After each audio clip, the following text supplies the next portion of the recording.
Rachel Waterman es una blogger de Alaska, actualmente en sus treintas, que lleva una vida aparentemente normal. Sin embargo, su pasado dista mucho de ser sencillo.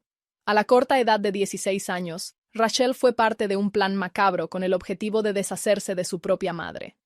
Esta historia se desarrolla en el estado de Alaska, específicamente en la isla Príncipe de Gales, donde se encuentra Craig, el mayor asentamiento de la isla.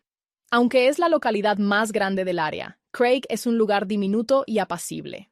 La comunidad es tan pequeña que todos los residentes se conocen entre sí, creando un ambiente donde suele haber pocos incidentes y la cualidad más preciada es la tranquilidad de saber que el peligro externo es mínimo. El aislado mundo de Craig significaba que nada extraordinario solía ocurrir, lo que lo hacía un sitio seguro para criar a los niños. Sin embargo, la falta de estímulos y ambientes para explorar convertía la isla en una jaula dorada para los jóvenes. En este refugio que era Craig, los bajos índices de criminalidad eran un reflejo de la comunidad unida, donde la gente prefería resolver sus diferencias amigablemente, al menos en apariencia. Los Waterman eran una familia del lugar, compuesta por padres compasivos que proporcionaban un hogar aparentemente estable para sus hijos. ¿Pero qué llevó a su hija a implicarse en un suceso tan impactante? Descubriremos cómo la aparente calma de Craig escondía una perturbadora historia, trazando el camino que transformó a una adolescente en pieza clave de un espeluznante plan. Antes de sumergirnos en los detalles de este caso, deseo manifestar mi más profundo respeto hacia las familias afectadas. El objetivo de esta narración es educativo y se basa en información recopilada de diversas fuentes, siempre con la intención de honrar la verdad. Si el tema resulta demasiado fuerte para algunos de ustedes, no duden en cuidarse y cerrar el video. Nos encantaría contar con su presencia en futuras historias. El ambiente general en el tranquilo Craig empezaba a cambiar en el hogar de los Waterman. La comunidad los conocía como una familia unida, integrada por Laurie, Carl conocido como Doc, y su hija Rachel. Aunque Rachel tenía un hermano mayor llamado Jeff, él no participaba mucho en la vida familiar debido a sus estudios universitarios. En esencia, los Waterman en Craig eran ellos tres.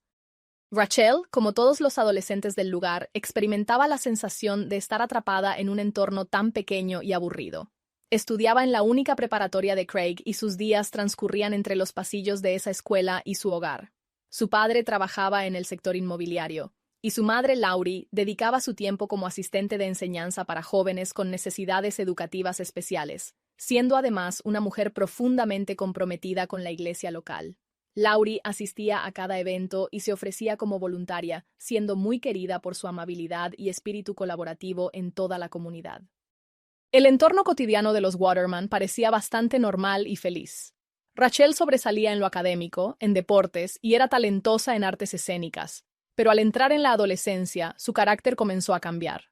Se volvió más rebelde, algo típico en esa etapa de vida, y la relación con su madre se volvió tensa, llena de discusiones frecuentes. Su transformación incluyó una fase gótica, con todo el atuendo característico. La preocupación en la familia aumentó cuando Rachel manifestó interés por la Wicca, lo cual fue un choque para Laurie, quien había inculcado en su hija el cristianismo. Esta situación solo intensificó los conflictos en casa, creando un ambiente incómodo. A medida que los desacuerdos se convertían en una rutina diaria, la brecha entre madre e hija se hacía más grande. Además de las diferencias religiosas, Laurie se alarmó al enterarse de que Rachel salía con hombres mayores, particularmente con un hombre de 24 años llamado Jason Arendt. Jason era empleado en la escuela de Rachel como conserje, lo que provocó una gran preocupación en Laurie. Ella intentó advertir a su hija sobre las intenciones de estos hombres, pero Rachel, sintiéndose incomprendida, interpretó la preocupación de su madre como un intento de controlar su felicidad en vez de protegerla. Aquí es donde se complica la experiencia de ser adolescente en un pueblo tan pequeño, donde las opciones parecen limitadas. Rachel veía su relación con un adulto como algo emocionante, sin reconocimiento de lo inapropiado que pudiera ser. Con cada acción de Rachel que desataba la preocupación de su madre, la distancia entre ambas crecía. Lo que para Rachel parecía un mundo lleno de posibilidades con Jason era en realidad una trampa cuidadosamente orquestada por un hombre que, a sus 24 años, utilizaba sus recursos para atraer a la joven. Esta dinámica entre Rachel y Jason no era desconocida para sus padres, quienes repetidamente trataron de intervenir para detenerla. Inicialmente, intentaron razonar con su hija, tratando de que entendiera los peligros de su relación con un hombre mayor, pero sus esfuerzos no lograron penetrar en la percepción de Rachel. Ante la falta de resultados, decidieron tomar medidas más estrictas, imponiendo restricciones en su libertad para salir. Sin embargo, esto tampoco fue efectivo, ya que Rachel encontraba maneras de escaparse por las noches y reunirse con Jason. Frecuentemente se encontraba no solo con él, sino también con su amigo Brian Riddle, otra persona de 24 años que había mostrado interés por Rachel antes. Para sus padres, la idea de que su hija se rodeara de estos dos hombres era aterradora, pero para Rachel, Jason y Brian representaban el círculo social que más le importaba. La tensión emocional de Rachel no ayudaba a la situación. Batallaba con problemas de salud mental y una sensación constante de alienación en su pequeño pueblo. Para encontrar una salida a su frustración, Rachel comenzó a escribir en un blog titulado Mi vida de mierda, donde ventilaba abiertamente sus conflictos personales, sus desdichas en la escuela y las disputas constantes con sus padres, especialmente su madre. En aquel momento, Rachel empezó a confiar en sus amigos, Jason y Brian, afirmando que su madre era abusiva. Afirmaba que el maltrato era tanto verbal como físico, narrando historias de cómo Laurie la menospreciaba por su peso y en ocasiones no le daba comida. Decía que su madre la sujetaba con fuerza y la golpeaba con las manos e incluso con objetos. En una anécdota, mencionó que Laurie incluso la había empujado por las escaleras. Sin embargo, pese a estas afirmaciones, la veracidad de sus relatos fue cuestionada. Sus amigos notaban que hablaba de estas situaciones de manera casual, casi como si fueran eventos menores, lo que les hacía dudar de su autenticidad.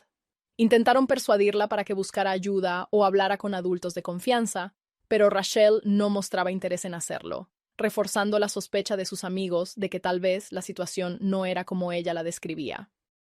En retrospectiva, quienes conocían a Laurie se cuestionaban estas acusaciones. La gente que la rodeaba la describía como una persona incapaz de herir a su hija físicamente.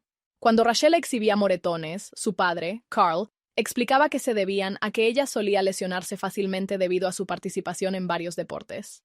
Existe evidencia de que Laurie estaba realmente preocupada por su hija, quien parecía encerrada en un mundo de angustia y conflictos internos.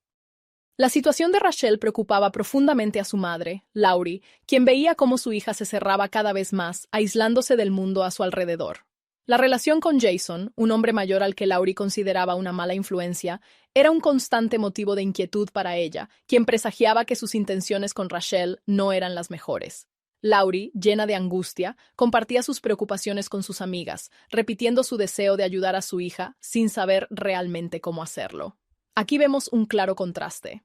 Mientras Laurie se desvivía por su hija, Rachel narraba una historia diametralmente opuesta a sus amigos, hablando de un supuesto abuso en el hogar. Este dilema es complicado, especialmente cuando los involucrados sostienen versiones tan diferentes. La credibilidad es un tema delicado, y evitar juicios prematuros es fundamental, ya que en casos donde los testimonios se contradicen, se hace necesario considerar todas las perspectivas.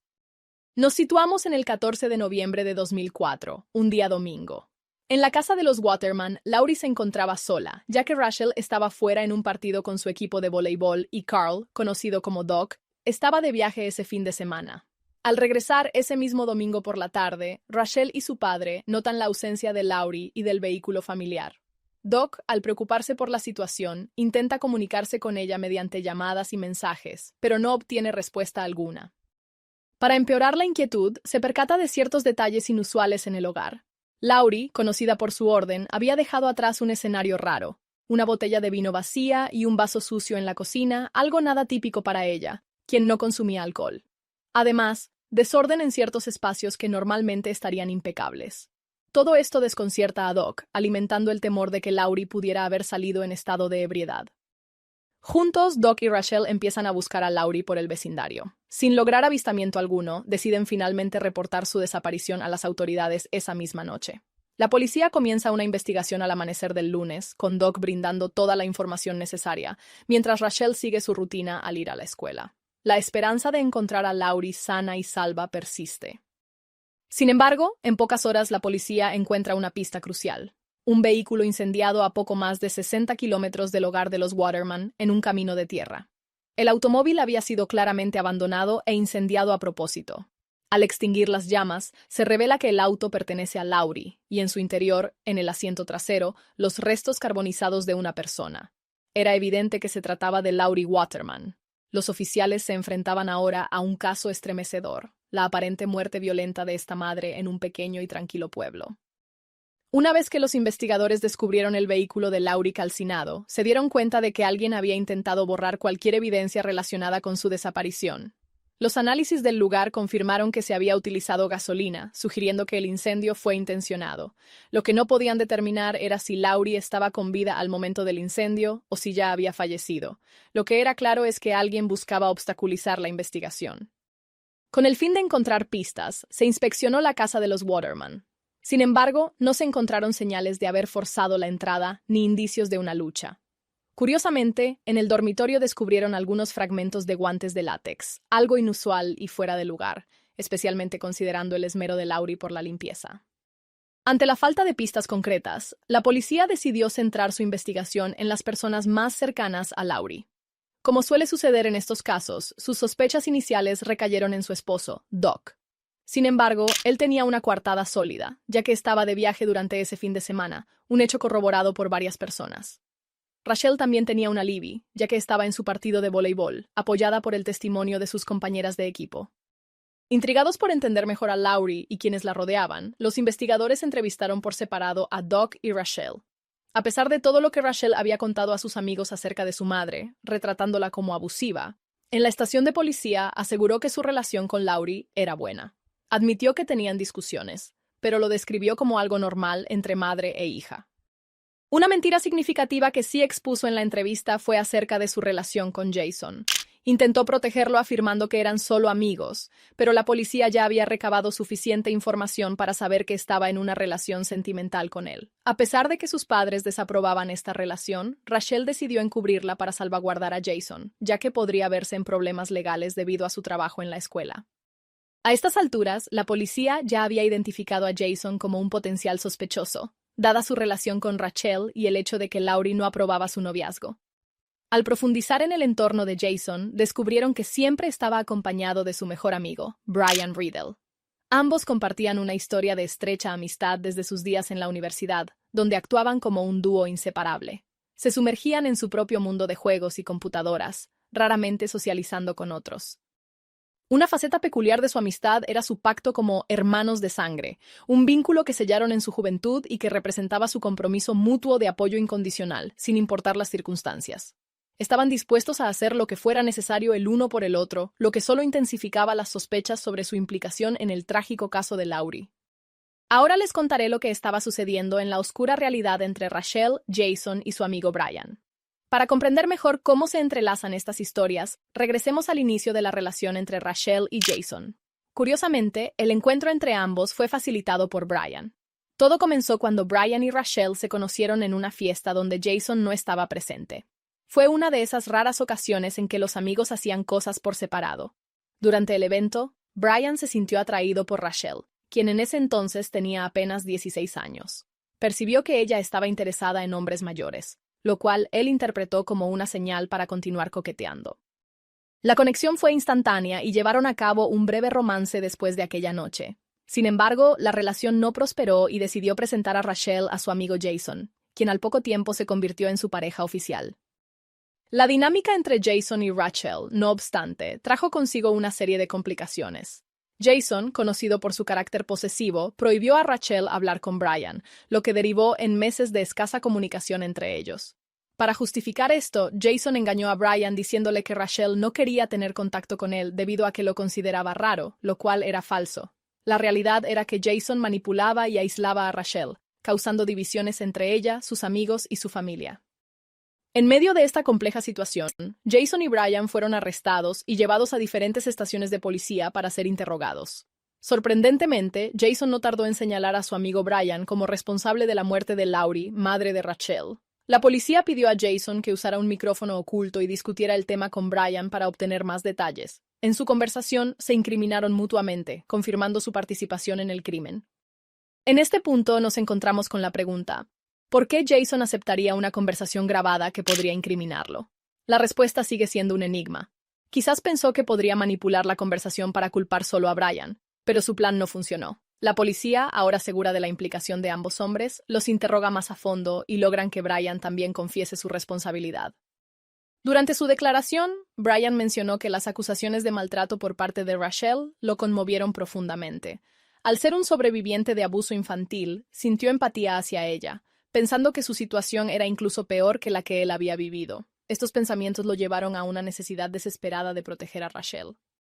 La inquietud de Brian por la situación de Rachel lo impulsó a plantearle a Jason la necesidad de hacer algo al respecto.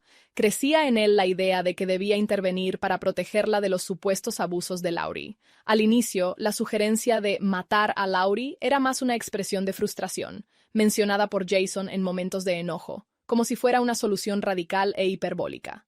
Sin embargo, aquella frase pronto dejó de ser solo palabras. Comenzó a tomar forma de un plan real entre ambos amigos. Decidieron que eliminar a Laurie sería la manera de salvar a Rachel. Jason, sin embargo, tenía otros motivos ulteriores.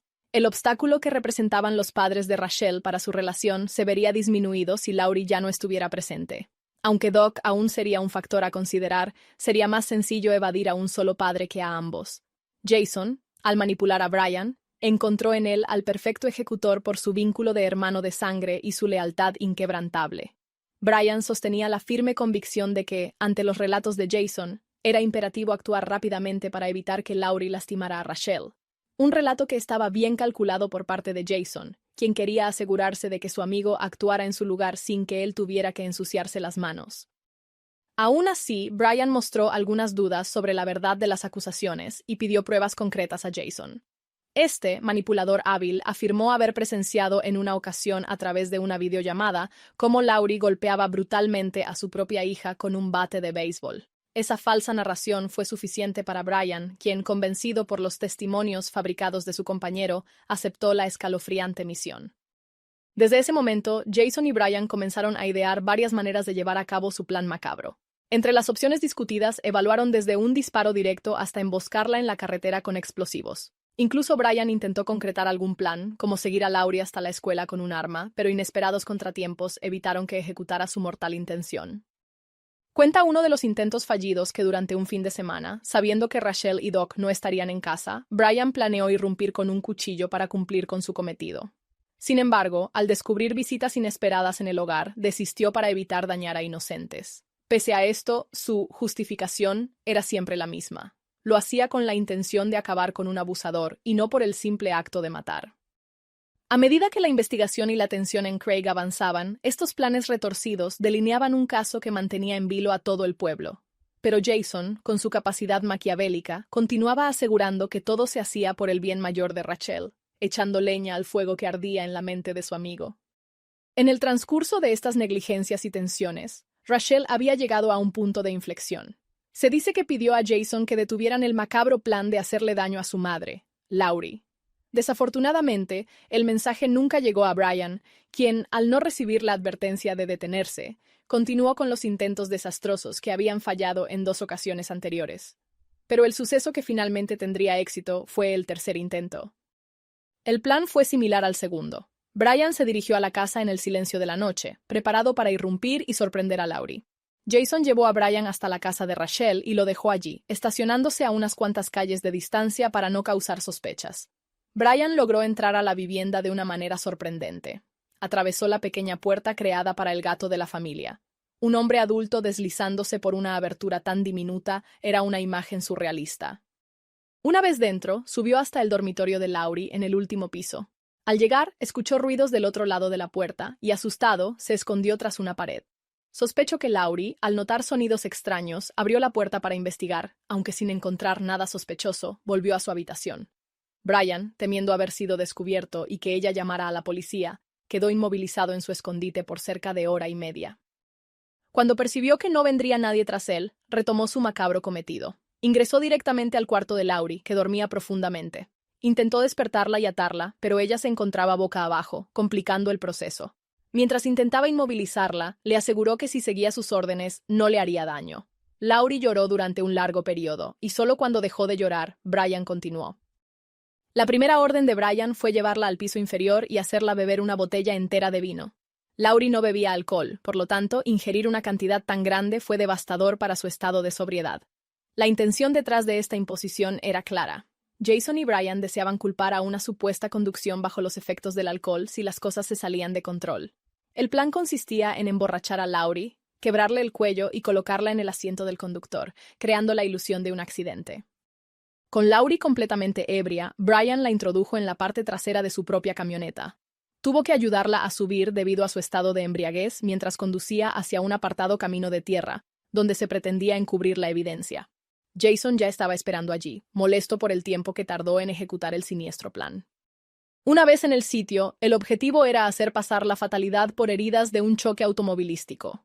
Laurie fue colocada de rodillas, y Brian intentó sin éxito romperle el cuello, un proceso más complicado de lo que había supuesto.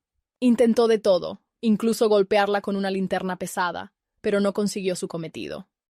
Durante todo este angustiante episodio, Laurie, pese a estar aturdida, intentó hablar con sus agresores, aunque sus palabras salían confusas debido a su estado. Repetidamente pedía hacer preguntas, rogando ser escuchada en su desesperación.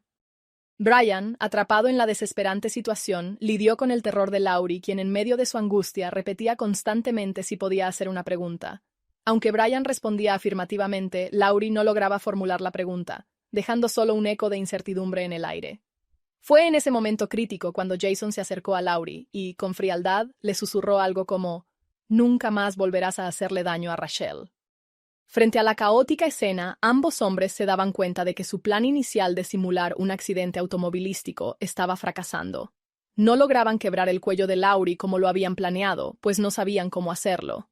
Envuelto en el pánico porque el plan no resultaba, Brian optó por una medida desesperada. Cubrió la boca y nariz de Laurie, asfixiándola hasta la muerte. Acto seguido, colocaron su cuerpo en el auto, lo rociaron de gasolina y lo incendiaron para eliminar cualquier rastro. Brian incluso quemó su propia ropa para asegurarse de borrar cualquier evidencia antes de que ambos regresaran a casa en el vehículo de Jason. Su relato a la policía sobre cómo ocurrió el crimen evidenció una clara elaboración y premeditación, lo que llevó a las autoridades a interrogar a fondo la participación de Rachel en la muerte de su madre. Rachel sostuvo que desconocía por completo el plan que Jason y Brian habían urdido. Según ella, creyó que todo había terminado cuando les pidió no hacerle daño a su madre. Sin embargo, algunas pruebas generaron dudas. Las conversaciones de texto con Jason indicaban que él sabía que Rachel y su padre estarían fuera ese fin de semana, dejando a Laurie sola en casa. Era inusual que Rachel mencionara esto en sus mensajes, como si estuviese proporcionando el escenario ideal para que se llevara a cabo el plan. Además, la actitud de Rachel el día siguiente a la desaparición de su madre fue llamativa. En la escuela, mientras sus compañeros intentaban consolarla, ella comentaba de manera despreocupada que probablemente su madre había fallecido en un accidente vehicular por conducir ebria, una suposición extraña considerando que Laurie no bebía. Tal afirmación levantó sospechas sobre si Rachel realmente desconocía el plan completo. Cuando el cuerpo de Laurie fue descubierto, el pueblo entero estaba abatido. En contraste, Rachel parecía permanecer inmutable. Incluso su blog, Mi vida de mierda, mostraba un post sobre el asesinato de manera fría y sin emociones, meramente informando que su madre había sido asesinada y que su acceso a la computadora estaba limitado por la investigación policial. Finalmente, tanto Jason como Brian y Rachel fueron detenidos y procesados. Durante el juicio, Brian comenzó a darse cuenta de que las historias de abuso que Rachel había contado eran, en el mejor de los casos, tremendamente exageradas, si no completamente inventadas. A medida que la verdad emergía, Brian se dio cuenta de la magnitud de las mentiras que Jason y Rachel habían tejido. Descubrió que las historias de abuso contadas por Rachel eran, en su mayoría, fabricaciones o, al menos, exageraciones de lo que realmente sucedía. Se sintió utilizado y traicionado enfrentándose a una avalancha de emociones dolorosas. Fueron manipulados por Jason y Rachel, quienes solo querían deshacerse de Laurie sin ensuciarse las manos. Fue entonces cuando Brian comprendió que, en lugar de eliminar a una abusadora, había quitado la vida a una madre que simplemente tenía desacuerdos comunes con su hija adolescente. Con el tiempo, Brian expresó un profundo arrepentimiento por sus acciones, indicando que, de haber conocido la verdad, jamás hubiera participado en tal acto. Inicialmente, fue engañado para creer que Laurie era un monstruo, y al enterarse de que simplemente era una madre preocupada, lamentó profundamente su decisión. Ahora pasemos a las sentencias que determinaron el destino de los involucrados. Brian Riddle y Jason Arrant se declararon culpables de asesinato en primer grado. Brian recibió una condena de 99 años en prisión, y Jason fue sentenciado a 50 años. Brian deberá cumplir un mínimo de 33 años antes de poder solicitar libertad condicional. Jason, aunque con una condena más corta, enfrentará al menos 16 años tras las rejas antes de poder optar por la misma posibilidad. Mientras que algunos podrían considerar que 16 años es un plazo relativamente corto, el impacto de sus decisiones seguirá a estos individuos por el resto de sus vidas. Rachel Waterman fue encontrada culpable de homicidio negligente criminal. Esta acusación es notable, ya que implica que su negligencia contribuyó a la muerte de su madre sin quererlo directamente. Fue condenada a 3 años de prisión y actualmente tiene la oportunidad de retomar su vida ya que ha sido liberada. Si deseas seguir descubriendo casos tan intrincados como este, no olvides suscribirte al canal y compartir tus pensamientos en los comentarios. ¡Adiós!